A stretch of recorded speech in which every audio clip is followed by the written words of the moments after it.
আসসালামু সুপ্রিয় ভিউয়ার্স, আমি এখন লগের একটা সমস্যার সমাধান করছি। যেমন এখানে বলা আছে 5√5 এর 5 ভিত্তিক লগ কত। তাহলে প্রথমে আমরা লিখব 5 ভিত্তিক বললে আমরা লগ 5 লিখব, 6 ভিত্তিক লগ 6 লিখতে হবে। তারপরে কি হবে 5√5। তাহলে এখানে আমরা লগ এই যে বেস 5টা লিখে দিব।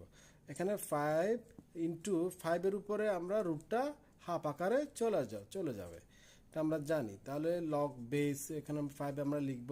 5 এর উপর পাওয়ার মনে মনে কি আছে 1 আছে, এখানে কি আছে 5, তারপর হচ্ছে যে হাফ। তাহলে আমরা এখানে লগ এদিকে আমরা এটা বেসটা লিখব। এই যে আমরা সূচক নিয়ে আমরা কি জানি 1 প্লাস কি হয়ে যাবে হাফ।